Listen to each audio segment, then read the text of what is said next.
Assalamualaikum warahmatullahi wabarakatuh. Kali ini kita akan membahas tentang analisis asosiatif atau yang biasa disebut dengan korelasi. Korelasi itu sendiri merujuk pada istilah yang digunakan untuk mengukur kekuatan hubungan antar variabel. Tujuan dari analisis korelasi adalah mengetahui apakah ada hubungan antar dua variabel atau lebih. Jadi dalam korelasi minimal dua variabel, bisa lebih dari dua. Misalnya kita akan melihat apakah ada hubungan antara lama rata-rata belajar dengan hasil belajar. Kemungkinan hasilnya kan bisa semakin lama rata-rata waktu belajarnya, maka hasil belajarnya akan semakin tinggi. Atau mungkin hubungannya tidak seperti itu. Mungkin semakin lama rata-rata belajarnya, malah menghasilkan hasil belajarnya itu semakin rendah karena mungkin terlalu jenuh. Nah, dalam korelasi itu ada beberapa bentuk korelasinya. Ada yang korelasi positif, ada korelasi negatif, ada juga yang tidak ada korelasi. Jadi kemungkinan dalam analisis korelasi itu hasilnya satu dari 3 jenis bentuk korelasi ini. Yang disebut dengan korelasi positif itu seperti apa? Korelasi positif itu jika antara variabel X dan variabel Y-nya itu linear. Jadi misalnya X-nya bertambah, naik, Y-nya juga, variabel Y-nya juga naik. Begitu juga sebaliknya, kalau variabel X turun, variabel Y-nya juga turun. Itu korelasinya positif. Misalnya tadi, lama rata-rata belajar misalnya berkorelasi positif terhadap hasil belajar. Maka semakin lama seorang siswa itu belajar, maka hasil belajarnya akan semakin naik, semakin tinggi. Semakin sedikit siswa itu belajar waktunya, maka hasil belajarnya akan semakin rendah juga. Itu adalah korelasi positif. Korelasi negatif jika hubungannya itu berkebalikan, misalnya X-nya itu naik, Y-nya itu turun. Atau mungkin ketika X-nya turun, Y-nya itu mengalami kenaikan. Sedangkan tidak ada korelasi itu jika antara variabel X dan variabel Y, misalnya X-nya naik, Y-nya naik, tapi pada saat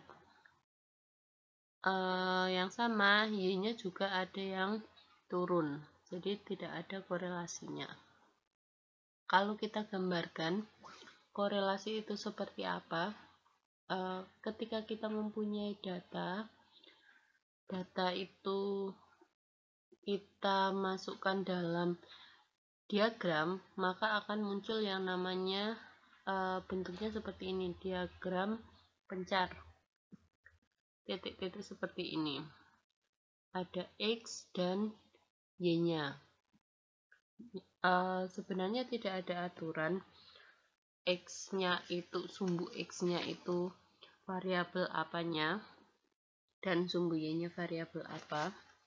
Tetapi biasanya untuk membuat diagram pencar, yang dijadikan sumbu X itu adalah variabel bebasnya, sedangkan sumbu Y itu adalah variabel terikatnya.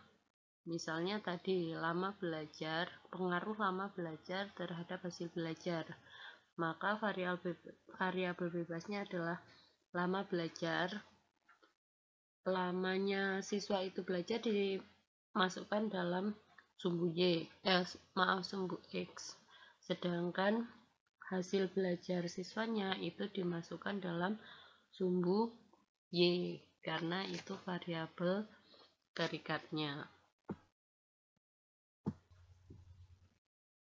Jika kita gambarkan dalam diagram, misalnya itu adalah korelasi positif, maka gambarnya seperti yang paling kiri ini. Di situ linear, grafiknya itu adalah linear ke kanan atas. Jadi kalau digambarkan titik-titik data itu akan berkumpul pada satu garis linear yang arahnya diagonal ke kanan atas. Sedangkan untuk korelasi yang negatif itu hubungannya akan linear ke diagonal ke kanan bawah. Sedangkan untuk korelasi yang tidak ada korelasi, maka diagramnya akan berpencar, tidak mengumpul membentuk garis linear ke atas, kanan atas ataupun kanan bawah. Nah, jika data yang dihasilkan itu menghasilkan titik-titik yang ketika kita hubungkan di situ akan muncul garis lurus tanpa ada garis lurus yang miring ke kanan ataupun ke kiri,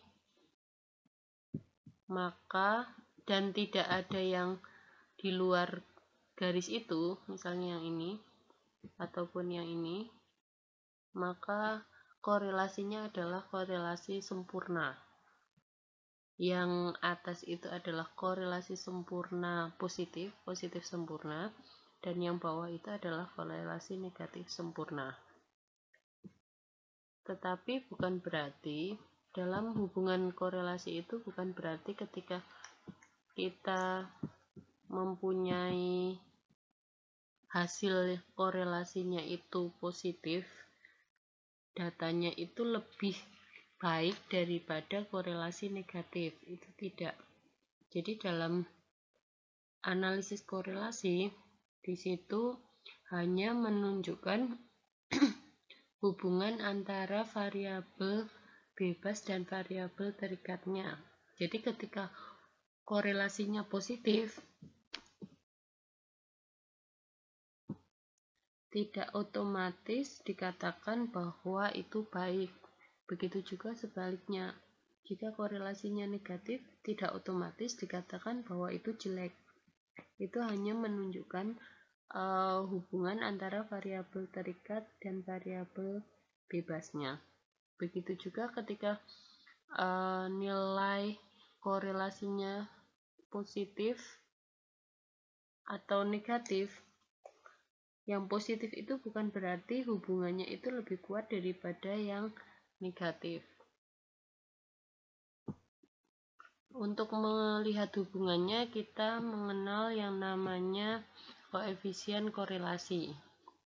Ini yang akan ditunjukkan dari hasil analisisnya, yaitu rentangannya antara negatif 1 sampai plus 1. Negatif dan positif, tanda itu hanya menunjukkan arah korelasinya, apakah korelasinya positif ataukah negatif. Nah, jika korelasinya itu besarannya sama, misalnya min 0,6 dan plus 0,6, bukan berarti yang plus 0,6 itu lebih baik daripada yang min 0,6. Tidak, itu hanya menunjukkan arahnya saja. Plus 0,6 sama min 0,6 itu memiliki derajat yang sama kuat, hanya arah korelasinya yang berbeda.